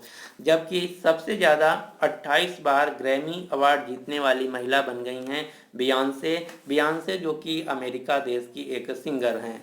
अब यहाँ से क्वेश्चन पूछा जाता है कि ग्रैमी अवार्ड पाने वाले पहले भारतीय कौन है? तो ग्रैमी अवार्ड पाने वाले पहले भारतीय हैं सितार वादक पंडित रविशंकर जिन्हें 1968 में ग्रैमी पुरस्कार से सम्मानित किया गया था। तो चलिए अब हम देख लेते हैं मार्च 2021 से सभी राज्यों की योजनाएं।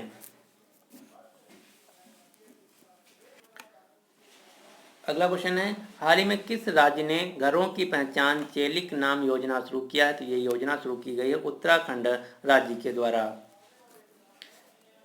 उत्तराखंड राज्य में महिलाओं को संपत्ति का अधिकार देने वाला भारत का पहला राज्य बन गया। उत्तराखंड राज्य में ही बाल सुलभ पुलिस स्टेशन की शुरुआत की गई है। उत्तराखंड राज्य में ही देश का पहला लाइकेन पार्क स्थापित किया गया है मुंशियारी में। भारत का पहला पॉलिनेटर पार्क भी खोला गया उत्तराखंड के हल्द्वानी शहर में। उत्तराखंड राज्य की एक दिन के लिए 24 जनवरी 2021 को एक दिन के लिए मुख्यमंत्री बनी थी सृष्टि गोस्वामी।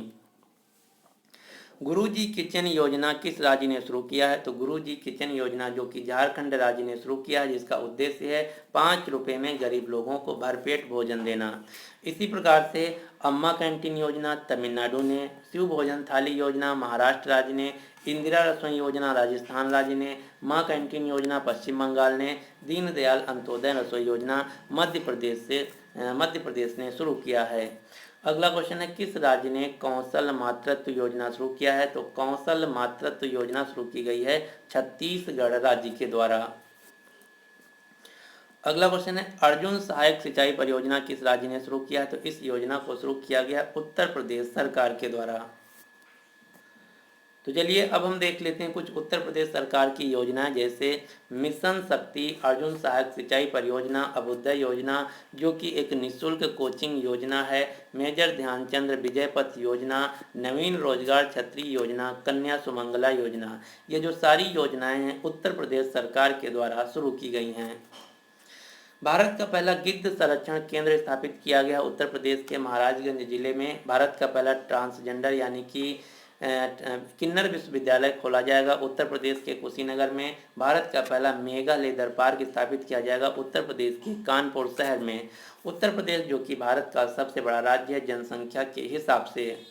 अगला क्वेश्चन है, सुपर 75 छात्रवृत्ति योजना किस राज्य ने लॉन्च किया है? तो सुपर 75 स्कॉलरशिप योजना को शुरू किया है जम्मू कश्मीर राज्य ने।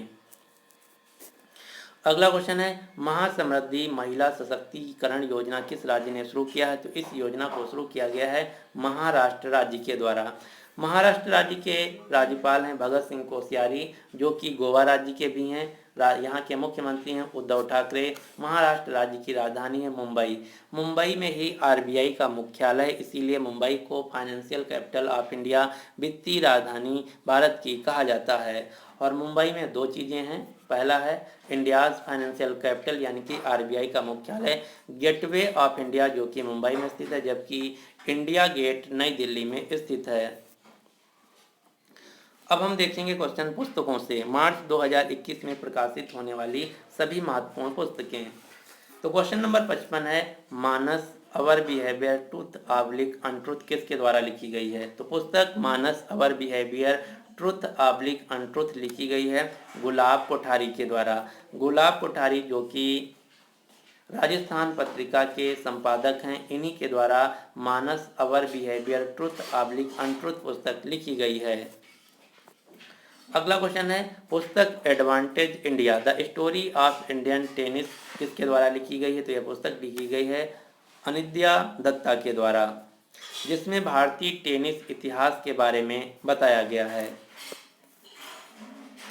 अब हम क्वेश्चन देखेंगे सूचकांक और रैंकिंग से। क्वेश्चन नंबर 56 है, नगर पालिका प्रदर्शन सूचकांक म्युनिसिपल परफॉर्मेंस इंडेक्स में कौन सी नगर पालिका शीर्ष पे रही? तो इस सूचकांक में नंबर 1 भारत की नगर पालिका है इंदौर। इसमें दो प्रकार के सूचकांक जारी किए गए हैं, 1 मिलियन यानी कि 10 लाख से आबादी वाले ज़्यादा नगर पालिका, जिसमें नंबर 1 पर है इंदौर, नंबर 2 पर है सूरत, नंबर 3 पर है भोपाल। अगर बात की जाए 1 मिलियन यानी कि 10 लाख से कम आबादी वाले नगर पालिका, जिसमें पहले नंबर पर है नई दिल्ली नगर पालिका, नंबर 2 पर है तिरुपति, नंबर 3 पर है गांधीनगर। इसी प्रकार से दूसरा सूचकांक जारी किया गया जिसका नाम है जीवन सुगमता सूचकांक ईज ऑफ लिविंग इंडेक्स 2021, जिसके मुताबिक देश में रहने के लिए सबसे अच्छा शहर कौन है? तो जीवन सुगमता सूचकांक 2021 के अनुसार भारत में रहने के लिए सबसे अच्छा शहर है बेंगलुरु, यानी कि इस क्वेश्चन का सही आंसर है ए। ये भी रिपोर्ट जो है दो कैटेगरी में डिवाइड की गई है। 10 लाख से अधिक आबादी वाले शहरों में सबसे अच्छा शहर है बेंगलुरु, जबकि 10 लाख से कम आबादी वाले शहरों में सबसे अच्छा शहर है शिमला। ये जो दोनों रिपोर्ट हैं केंद्रीय आवास और शहरी मामलों के मंत्री के द्वारा जारी किया गया है, जिसके मंत्री हैं हरदीप सिंह पुरी। हरदीप सिंह पुरी जो कि नागरिक उड्डयन राज्य मंत्री भी हैं। अगला क्वेश्चन है, हाल ही में वह देश जो सऊदी अरब को पीछे छोड़कर भारत का दूसरा सबसे बड़ा तेल आपूर्तिकर्ता देश बन गया है? तो इसका राइट आंसर है अमेरिका। पहले सऊदी अरब था, जो कि सऊदी अरब को पीछे छोड़कर दुनिया का दूसरा सबसे बड़ा तेल आपूर्तिकर्ता भारत के लिए बन गया है अमेरिका। अगर बात की जाए पहले नंबर पर, तो पहले नंबर पर भारत के लिए तेल आपूर्तिकर्ता देश है इराक। भारत सबसे ज़्यादा इराक देश से तेल मंगाता है और दूसरे नंबर पर अमेरिका से, तीसरे नंबर पर सऊदी अरब से। वर्तमान में भारत दुनिया का तीसरा सबसे बड़ा तेल आयातक तथा उपभोक्ता देश है। अगला क्वेश्चन है, आर्थिक स्वतंत्रता सूचकांक इकोनॉमिक फ्रीडम इंडेक्स 2021 में भारत की रैंक क्या है? तो इकोनॉमिक फ्रीडम इंडेक्स 2021 में भारत की रैंक है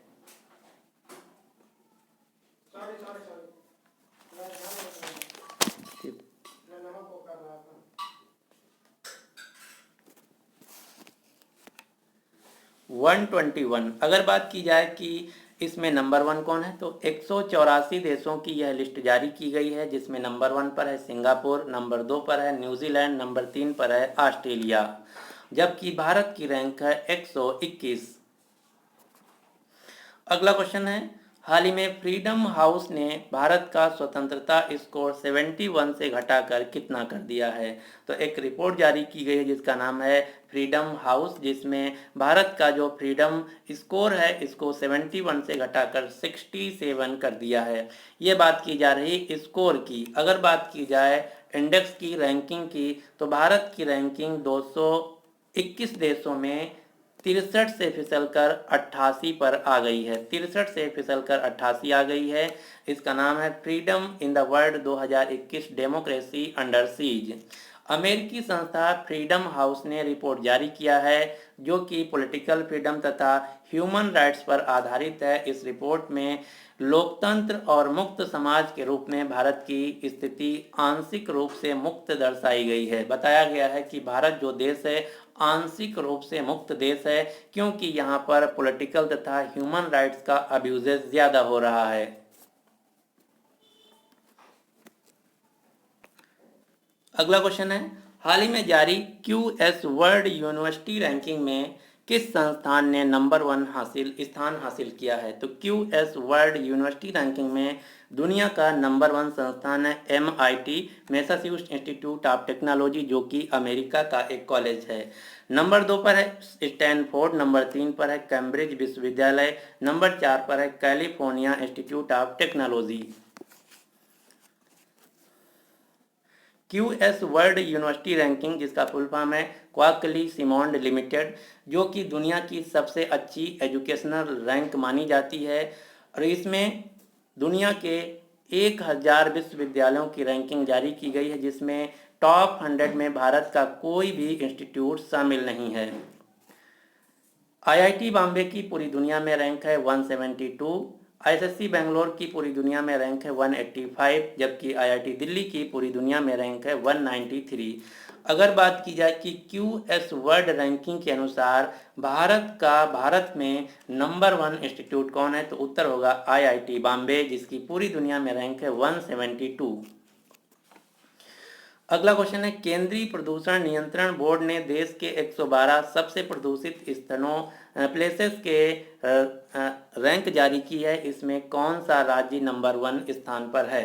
तो भारत के सबसे प्रदूषित राज्यों में नंबर 1 राज्य है उड़ीसा।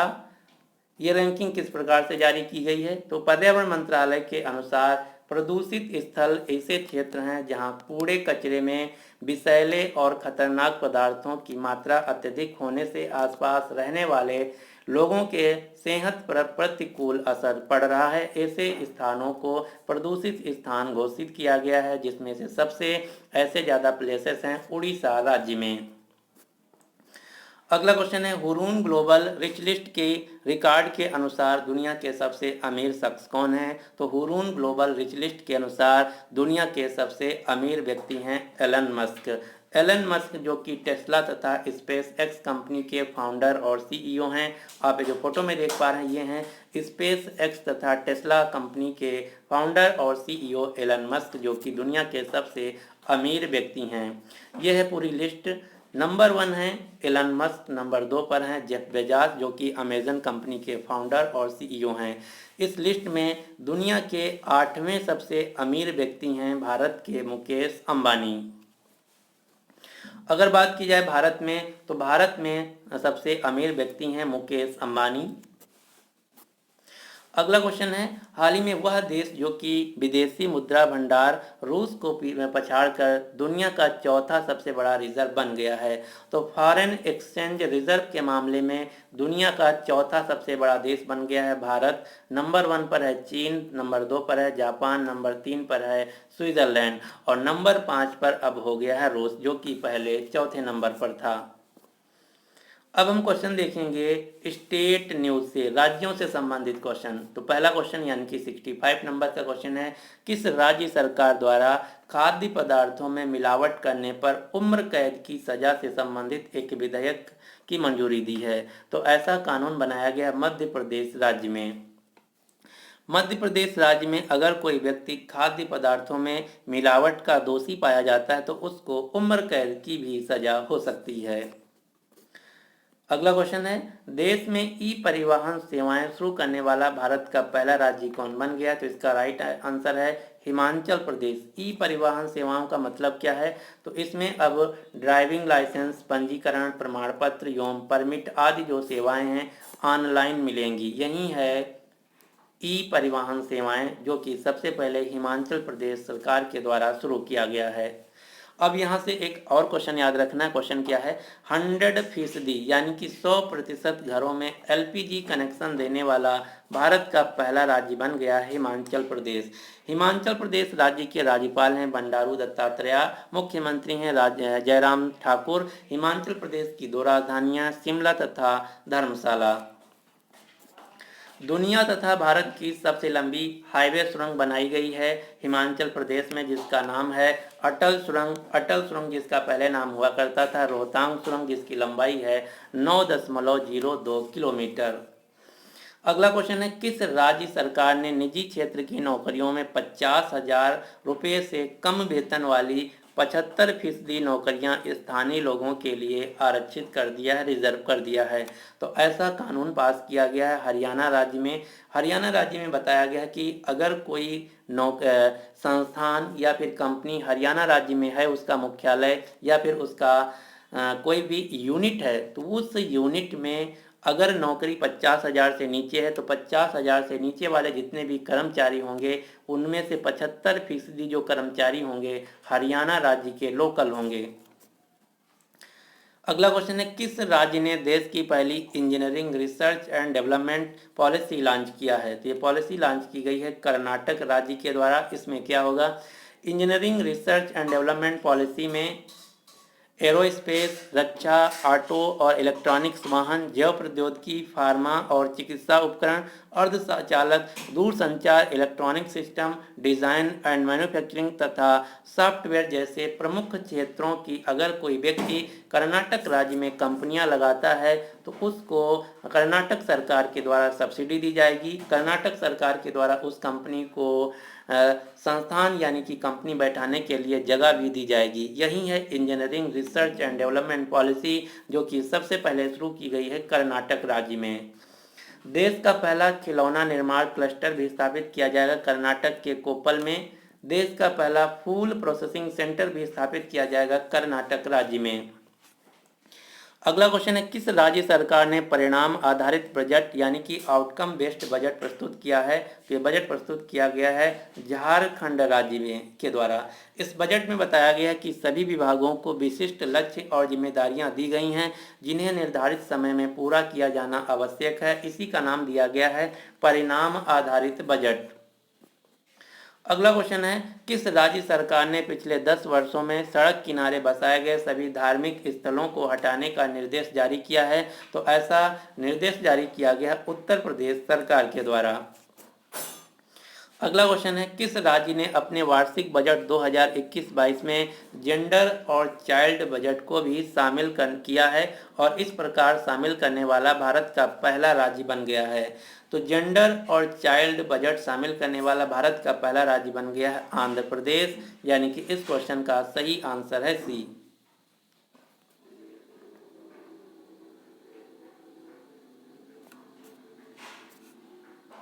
इसी प्रकार से दिल्ली सरकार ने एक बजट पेश किया जिसका नाम रखा गया देशभक्ति बजट।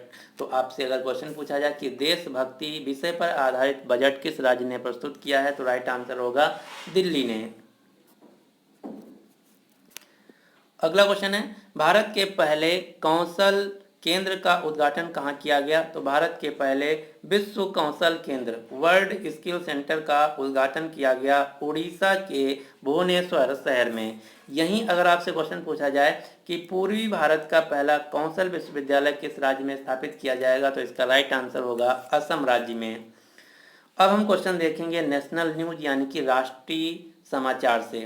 पहला क्वेश्चन है, दुनिया का सबसे ऊंचा रेलवे ब्रिज किस नदी पर बन रहा है? तो दुनिया का सबसे ऊंचा रेलवे पुल बन रहा है चिनाब नदी पर। यह किस राज्य में बन रहा है? तो ये पुल बन रहा है जम्मू कश्मीर राज्य में, जो कि कटरा से बनिहार के बीच रियासी नामक स्थान पर चिनाब नदी पर दुनिया का सबसे ऊंचा रेलवे ब्रिज बन रहा है, जिसकी ऊंचाई होगी 467 मीटर। ये आप जो फोटो में देख पा रहे हैं ये है कुछ इस प्रकार का पुल जो कि दुनिया का सबसे ऊंचा रेलवे ब्रिज है, जो कि चिनाब नदी पर जम्मू कश्मीर राज्य में बन रहा है। अगला क्वेश्चन है, स्वदेशी रूप से विकसित ऑप्टिकल स्पेक्ट्रोग्राफ को कहां पर स्थापित किया गया है? तो इसका राइट आंसर है उत्तराखंड के नैनीताल में। अगला क्वेश्चन है, पुलिस ने भारत का पहला ट्रांसजेंडर कम्युनिटी हेल्प डेस्क कहां लॉन्च किया है? तो भारत का पहला transgender community help desk launch किया गया तेलंगाना के हैदराबाद में। अब इसके बारे में हम थोड़ा सा जान लेते हैं। ट्रांसजेंडर कम्युनिटी हेल्प डेस्क जो कि ट्रांसजेंडर व्यक्ति के खिलाफ होने वाले हिंसा तथा भेदभाव से संबंधित अपराधों में मामले दर्ज करने के लिए एक सहायता फोरम है, एक सहायता प्लेटफॉर्म है। अगला क्वेश्चन है, देश में पहली बार किस रेलवे जोन ने मोबाइल ट्रेन रेडियो कम्युनिकेशन प्रणाली की शुरुआत की है? तो मोबाइल ट्रेन रेडियो संचार प्रणाली की शुरुआत की गई है पश्चिमी रेलवे के द्वारा, जिसका मुख्यालय है मुंबई में। Mobile train radio communication system क्या है? तो इसमें ट्रेन चालक, नियंत्रण केंद्र तथा स्टेशन मास्टर तीनों को डायरेक्ट कनेक्ट किया जाएगा, जिससे इनके कम्युनिकेशन में टाइमिंग में कमी आएगी, जिससे ट्रेन दुर्घटनाओं को रोके जाने में मदद मिल सकेगी। वर्तमान में भारत के केंद्रीय रेल मंत्री हैं पीयूष गोयल।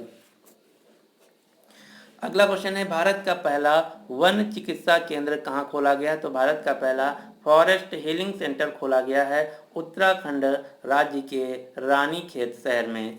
यहाँ पर पेड़ पौधों से रिलेटेड एक रिसर्च इंस्टीट्यूट खोला गया है स्वास्थ्य एवं परिवार कल्याण मंत्रालय के द्वारा।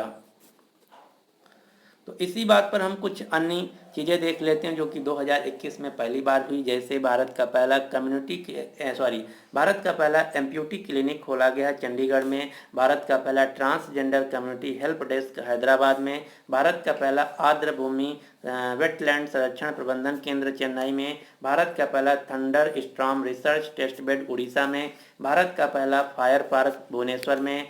भारत का पहला कवक यानी कि लाइकेन पार्क मुंशियारी उत्तराखंड में। भारत का पहला गिद्ध संरक्षण केंद्र यूपी महाराजगंज। अगला क्वेश्चन है, भारत का सबसे बड़ा फ्लोटिंग सोलर पावर प्लांट कहाँ बनाया जा रहा है? तो ये बनाया जा रहा है तेलंगाना राज्य में। तेलंगाना में कहाँ? तो तेलंगाना राज्य के पेडापल्ली जिले के रामागुंडम में एनटीपीसी के द्वारा भारत का सबसे बड़ा तैरता हुआ सोलर पावर प्लांट स्थापित किया जाएगा, जिसकी कैपेसिटी होगी 100 गीगावाट सौर ऊर्जा उत्पादन की। आप ये जो फोटो में देख पा रहे हैं ये है इस प्रकार से कुछ सोलर पावर प्लांट जो कि नदी में तैरता हुआ है, पानी पर तैरते हुए बनाया गया है।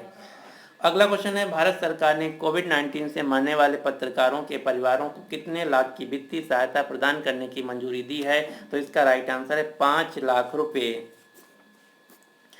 अगला क्वेश्चन है, भारत का पहला केंद्रीकृत वातानुकूलित रेलवे टर्मिनल यानी कि centralised air conditioned railway terminal किस शहर में स्थापित किया गया है? तो भारत का पहला फुल्ली एसी रेलवे टर्मिनल स्थापित किया गया है बेंगलुरु शहर में, और इसका नाम रखा गया है भारत के महान इंजीनियर भारत रत्न एम विश्वेश्वरैया के नाम पर, और इसकी लागत है 314 करोड़। अब हम देखते हैं मार्च महीने के सभी महत्वपूर्ण दिवस यानी कि डेज। तो अगला क्वेश्चन है, प्रतिवर्ष राष्ट्रीय विज्ञान दिवस कब मनाया जाता है? तो हर साल भारत में नेशनल साइंस डे मनाया जाता है 28 फरवरी को। क्यों मनाया जाता है? क्योंकि 28 फरवरी 1928 को भारत के महान भौतिक वैज्ञानिक सर चंद्रशेखर वेंकट रमन ने रमन इफेक्ट की खोज की थी। तो इसी रमन इफेक्ट को सम्मानित करने के लिए हर साल भारत सरकार 28 फरवरी को राष्ट्रीय विज्ञान दिवस मनाती है। अगला क्वेश्चन है, हर साल विश्व वन्य जीव दिवस कब मनाया जाता है? तो हर साल विश्व वन्य जीव दिवस मनाया जाता है 3 मार्च को। और इस साल जो विश्व वन्य जीव दिवस मनाया गया, इसका थीम था, इसका विषय था वन और आजीविका, सतत लोग और ग्रह, forest and livelihoods, sustaining people and planet. 4 मार्च को मनाया गया राष्ट्रीय सुरक्षा दिवस, नेशनल सिक्योरिटी डे, और 4 मार्च को ही राष्ट्रीय सुरक्षा दिवस, नेशनल सेफ्टी डे मनाया गया, जिसका थीम था सड़क सुरक्षा, रोड सेफ्टी। अगला क्वेश्चन है, हर साल अंतर्राष्ट्रीय महिला दिवस कब मनाया जाता है? तो हर साल इंटरनेशनल वीमेंस डे मनाया जाता है 8 मार्च को। इस साल जो अंतर्राष्ट्रीय महिला दिवस मनाया गया, इसका थीम था women in leadership achieving an equal future in the कोविड-19 वर्ल्ड। नेतृत्व में महिलाएं, कोविड-19 दुनिया में एक समान भविष्य प्राप्त करना। ये था अंतर्राष्ट्रीय महिला दिवस 2021 का थीम। अगला क्वेश्चन है, विश्व किडनी दिवस कब मनाया गया? तो विश्व किडनी दिवस मनाया गया है 11 मार्च को। लेकिन ध्यान देना है, हर साल विश्व किडनी दिवस 11 मार्च को नहीं मनाया जाता है। ये हर साल मनाया जाता है मार्च महीने के दूसरे गुरुवार को, जो कि इस साल था 11 मार्च को। और इस साल जो विश्व किडनी दिवस मनाया गया, इसका थीम था living well with kidney disease. अगला क्वेश्चन है, भारत में हर साल राष्ट्रीय टीकाकरण दिवस, नेशनल वैक्सीनेशन डे कब मनाया जाता है? तो भारत में हर साल नेशनल वैक्सीनेशन डे, जिसे हम राष्ट्रीय प्रतिरक्षा दिवस, नेशनल इम्यूनाइजेशन डे भी कहते हैं, ये मनाया जाता है 16 मार्च को। क्यों मनाया जाता है? क्योंकि भारत में पहली बार 16 मार्च 1995 को पल्स पोलियो कार्यक्रम शुरू किया गया था, जो कि पोलियो के खिलाफ एक वैक्सीनेशन था। इसीलिए हर साल 16 मार्च को राष्ट्रीय टीकाकरण दिवस मनाया जाता है। और ये क्वेश्चन जो है इस साल सबसे ज़्यादा महत्वपूर्ण है। क्यों? क्योंकि इस साल दुनिया का सबसे बड़ा कोविड-19 टीकाकरण कार्यक्रम शुरू किया गया है भारत देश में। भारत सरकार ने कोविड-19 वैक्सीन की 2 वैक्सीन को अनुमति दिया है, जिनमें पहली है कोविशील्ड, जिसको सीरम इंस्टीट्यूट ऑफ इंडिया के द्वारा बनाया गया है, और दूसरी वैक्सीन है कोवैक्सीन, जिसको भारत बायोटेक कंपनी के द्वारा बनाया गया है। अब हम देखते हैं कुछ क्वेश्चन जो कि अबिचुअरी यानी कि निधन से संबंधित हैं। जैसे पहला क्वेश्चन है, माइकल सोमारे का निधन हो गया है, वह किस देश के पहले प्रधानमंत्री थे? माइकल सोमारे जो कि पपुआ न्यू गिनी देश के पहले प्रधानमंत्री थे, इनका हाल ही में निधन हो गया है। माइकल सोमारे, जिन्हें पपुआ न्यू गिनी देश के फादर ऑफ नेशन के रूप में भी जाना जाता है, जैसे भारत में father of nation Mahatma Gandhi को, इसी प्रकार से पपुआ न्यू गिनी देश के पहले प्रधानमंत्री फादर ऑफ नेशन के रूप में माइकल सोमारे को जाना जाता है, जिनका हाल ही में निधन हो गया है। पपुआ न्यू गिनी देश जो कि प्रशांत महासागर में स्थित एक देश है, जिसकी राजधानी है पोर्ट मोरेस्बे और इसकी मुद्रा है कीना। अगला क्वेश्चन है, एन.एस. लक्ष्मी नारायण भट्ट का निधन हो गया, ये कौन थे? तो एन.एस. लक्ष्मी नारायण भट्ट जो कि प्रख्यात कन्नड़ कवि थे, इनका हाल ही में निधन हो गया है। जो एन.एस. लक्ष्मी नारायण भट्ट थे, जिनको कर्नाटक साहित्य अकेडमी का पुरस्कार प्राप्त था, साथ ही साथ इन्होंने जो दुनिया के सबसे महान कवि हैं विलियम शेक्सपियर के 50 से ज़्यादा नावल को कन्नड़ भाषा में ट्रांसलेट किया था। अगला क्वेश्चन है, किस अफ्रीकी देश के प्रधानमंत्री हामिद बकायोका का कैंसर के कारण 56 वर्ष की आयु में निधन हो गया है? तो ये थे एवरी डी कोस्ट के राष्ट्रपति यानी कि प्रधानमंत्री, जिनका हाल ही में 56 वर्ष की आयु में कैंसर की वजह से निधन हो गया है। अगला क्वेश्चन है, हाल ही में राजयोगिनी दादी हृदय मोहिनी का निधन हो गया। आपको बताना है कि राजयोगिनी दादी हृदय मोहिनी किस संगठन की प्रमुख थी? तो ये थी ब्रह्म कुमारीज आश्रम की प्रमुख। आप ये जो फोटो में देख पा रहे हैं, ये हैं ब्रह्म कुमारीज आश्रम की प्रमुख राजयोगिनी दादी हृदय मोहनी। जो ब्रह्म कुमारीज आश्रम है यह एक स्पिरिचुअल तथा मेडिटेशन ऑर्गेनाइजेशन है जिसका मुख्यालय है राजस्थान के माउंट आबू में और इसके 100 देशों से ज़्यादा देशों में 8,500 सेंटर हैं। अगला क्वेश्चन है, हाल ही में कलाकार चेमन चेरी कुनी रामन नायर का निधन हो गया है। यह किस शास्त्रीय नृत्य से संबंधित थी? तो ये कथकली शास्त्रीय नृत्य से संबंधित थी जिनका हाल ही में निधन हो गया है। आप जो फोटो में देख पा रहे हैं ये हैं केरल राज्य का शास्त्रीय नृत्य कथकली नृत्य सम्राट चेमन चेरी कुनी रामन नायर जिनका हाल ही में 105 वर्ष की आयु में निधन हो गया है। अगला क्वेश्चन है, हाल ही में लक्ष्मण पाई का निधन हो गया। आपको बताना है कि लक्ष्मण पाई क्या थे। तो लक्ष्मण पाई जो कि एक महान चित्रकार थे, गोवा राज्य से इनका हाल ही में निधन हो गया है। इनको पद्म भूषण पुरस्कार भी प्राप्त था। अगला क्वेश्चन है, चर्चा में रहा अमेजोनिया फर्स्ट उपग्रह किस देश से संबंधित है? अमेजोनिया फर्स्ट उपग्रह जो कि ब्राज़ील देश का उपग्रह है। जो अमेजोनिया फर्स्ट उपग्रह है ये ब्राज़ील के अमेजन क्षेत्रों में वनों की कटाई की निगरानी के लिए लॉन्च किया गया है और इस उपग्रह को लॉन्च किया गया है भारत के इसरो के द्वारा। इसरो की एक वाणिज्यिक नोडल एजेंसी है जिसका नाम है NSIL new space India limited company के द्वारा इसको लॉन्च किया गया है। अगला क्वेश्चन है, डेजर्ट फ्लैग 6 युद्ध अभ्यास किस देश की वायुसेना के द्वारा आयोजित किया जाने वाला एक वार्षिक बहुराष्ट्रीय युद्ध अभ्यास है? तो जो डेजर्ट फ्लैग है ये संयुक्त अरब अमीरात देश का एक सैन्य अभ्यास है। अगला क्वेश्चन है, केंद्र सरकार ने साल 2035 तक समुद्री परिवहन क्षेत्र में कितने अरब डॉलर निवेश करने का लक्ष्य रखा है? तो इसका राइट आंसर है 82 अरब डॉलर। अगला क्वेश्चन है, माउंट किलिमंजारो को फतह करने वाली दुनिया की दूसरी तथा भारत की और एशिया की सबसे कम उम्र की लड़की कौन है? तो इनका नाम है ऋत्विक श्री। ऋत्विक श्री जो कि दुनिया की दूसरी तथा एशिया की पहली सबसे कम उम्र की लड़की हैं जो कि अफ्रीका महाद्वीप की सबसे ऊंची चोटी किलिमंजारो को फतह किया है। आप जो फोटो में देख पा रहे हैं ये हैं आंध्र प्रदेश के अनंतपुर जिले की ऋत्विक श्री जिनकी उम्र है मात्र 9 साल जो कि कक्षा 2 में पढ़ती हैं। इन्होंने ही अफ्रीका महाद्वीप की सबसे ऊंची चोटी किलिमंजारो को फतह किया है। अगला क्वेश्चन है, संयुक्त राष्ट्र महासभा ने किस वर्ष को भारत द्वारा प्रायोजित प्रस्ताव को सर्वसम्मति से मानते हुए अंतर्राष्ट्रीय बाजरा वर्ष international year of millets declare किया है? तो ये है वर्ष 2023। वर्ष 2023 को संयुक्त राष्ट्र महासभा ने अंतर्राष्ट्रीय बाजरा वर्ष डिक्लेयर किया है। अगला क्वेश्चन है, भारत ने किस देश के साथ ब्रह्मोस मिसाइल समेत अन्य रक्षा उपकरणों के आपूर्ति हेतु समझौता किया है? तो भारत जो है ये ब्रह्मोस मिसाइल फिलीपींस देश को बेचेगा। ब्रह्मोस मिसाइल क्या है? तो ब्रह्मोस मिसाइल जो कि कम दूरी की दुनिया की सबसे तेज सुपरसोनिक क्रूज मिसाइल है। अगला क्वेश्चन है, दुनिया का पहला प्लेटिपस अभ्यारण्य किस देश में बनेगा? तो दुनिया का पहला प्लेटिपस अभ्यारण्य बनाया जाएगा ऑस्ट्रेलिया देश में। प्लेटिपस क्या है? तो प्लेटिपस एक प्रकार का जीव है जो कि खत्म होने के कगार पर है। इसी को बचाने के लिए दुनिया का पहला प्लेटिपस पार्क स्थापित किया जाएगा ऑस्ट्रेलिया देश में।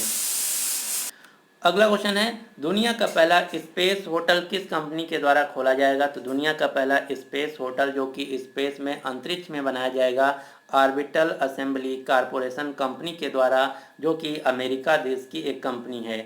आप जो फोटो में देख पा रहे हैं कुछ इस प्रकार से होटल होगा जो कि पृथ्वी से 500 से लेकर 550 किलोमीटर ऊंचाई पर स्थित होगा। यह होटल वर्ष 2027 तक ओपन हो जाएगा। अगला क्वेश्चन है, हाल ही में किस देश ने 10 लाख का नोट जारी करने वाला दुनिया का पहला देश बन गया है? तो दुनिया का पहला देश जिसने 10 लाख का नोट जारी किया है यह है वेनेजुएला देश। वेनेजुएला देश जो कि दक्षिण अमेरिका महाद्वीप का एक देश है, जिसकी राजधानी है कराकस, यहाँ के राष्ट्रपति हैं निकोलस मादुरो और यहाँ की मुद्रा है बोलीवार। दुनिया का सबसे ऊंचा जलप्रपात जो कि एंजल फॉल है, जिसकी ऊंचाई है 997 मीटर, ये है वेनेजुएला देश में स्थित है। लानोस घास के मैदान जो कि वेनेजुएला देश में पाए जाते हैं। अगला क्वेश्चन है, प्रधानमंत्री नरेंद्र मोदी ने मैत्री सेतु का उद्घाटन किया है। ये जो सेतु है किस देश को जोड़ता है? तो मैत्री सेतु जो कि भारत को बांग्लादेश के साथ जोड़ता है, यानी कि इस क्वेश्चन का सही आंसर है सी। मैत्री सेतु जिसे गेटवे ऑफ नॉर्थ ईस्ट का नाम भी दिया गया है। क्यों? क्योंकि इसकी वजह से जो बांग्लादेश का सबसे बड़ा बंदरगाह चटगांव बंदरगाह है, ये डायरेक्ट भारत से कनेक्ट हो जाएगा। जो मैत्री सेतु है ये फेनी नदी पर बनाया गया है। अगला क्वेश्चन है, विश्व आर्थिक मंच वर्ल्ड इकोनॉमिक फोरम द्वारा संकलित यंग ग्लोबल लीडर्स की सूची में किस भारतीय अभिनेत्री को शामिल किया है? तो इनका नाम है दीपिका पादुकोण। दीपिका पादुकोण जो कि विश्व आर्थिक मंच के यंग ग्लोबल लीडर्स की सूची में शामिल होने वाली भारतीय अभिनेत्री हैं। अगला क्वेश्चन है, दस्त लिंक युद्ध अभ्यास भारत किस देश के साथ आयोजित करता है? तो दस्त लिंक जो सैन्य अभ्यास है ये भारत उज्बेकिस्तान देश के साथ आयोजित करता है, जिसका हाल ही में आयोजन उत्तराखंड राज्य के रानीखेत में किया गया है। उज्बेकिस्तान देश जिसकी राजधानी है ताशकंद और यहाँ की मुद्रा है सोम। अब आपको 5 देशों के नाम याद रखने हैं जो कि मोस्ट कंफ्यूजिंग देश हैं। ये 5 देश कौन हैं? ये सेंट्रल एशिया के 5 देश हैं। तजाकिस्तान जिसकी राजधानी है दुशांबे, तुर्कमेनिस्तान जिसकी राजधानी है अशगाबाद, किर्गिस्तान देश जिसकी राजधानी है बिश्केक, कजाकिस्तान देश जिसकी राजधानी है नूर सुल्तान, उज्बेकिस्तान देश जिसकी राजधानी है ताशकंद। ये हैं 5 देश जो कि सेंट्रल एशिया में स्थित देश हैं। जबकि अफगानिस्तान जिसकी राजधानी है काबुल, पाकिस्तान जिसकी राजधानी इस्लामाबाद, ये दोनों देश साउथ एशिया दक्षिण एशिया में आते हैं। अगला क्वेश्चन है, दुनिया का सबसे शक्तिशाली सुपर कंप्यूटर फुगागू किस देश के द्वारा विकसित किया गया है? तो जो फुगागू सुपर कंप्यूटर है ये जापान देश के द्वारा विकसित किया गया है। और जो फुगागू नाम है जापान के सबसे ऊंचे पर्वत माउंट फ्यूजी से लिया गया है। माउंट फ्यूजी जो कि जापान देश का एक्टिव वोल्केनो सक्रिय ज्वालामुखी है और इस कंप्यूटर को बनाया गया है जापान के रिसर्च इंस्टीट्यूट रिकेन संस्था के द्वारा। अगला क्वेश्चन है, किस कंपनी ने व्हील्स ऑफ लव कार्यक्रम लॉन्च किया है? तो व्हील्स ऑफ लव कार्यक्रम लॉन्च किया गया है टाटा मोटर्स कंपनी के द्वारा, जिसका उद्देश्य है टाटा मोटर्स कंपनी में वर्किंग महिलाओं को गर्भावस्था से लेकर बच्चों के पालन में सहयोग देना, जिसके तहत इस कार्यक्रम के तहत कंपनी में कार्य करने वाले लोगों के बीच आपस में सौहार्द और बच्चे सहित परिवार की उचित देखभाल पर जोर दिया जाएगा। टाटा मोटर्स जो कि टाटा ग्रुप की एक सहायक कंपनी है जिसका मुख्यालय मुंबई और इसके नए सीईओ बने हैं गुंटर बी चूक। तो ये था हमारा कंप्लीट वीडियो मार्च 2021 का पार्ट 1। आपको ये वीडियो कैसा लगा? अगर आपको वीडियो पसंद आया तो प्लीज़ इस वीडियो को लाइक कीजिए तथा अपने सभी दोस्तों के साथ जो किसी भी एग्ज़ाम की तैयारी कर रहे हैं उनके साथ इस वीडियो को शेयर जरूर कीजिएगा। So finally thanks for watching exam forum.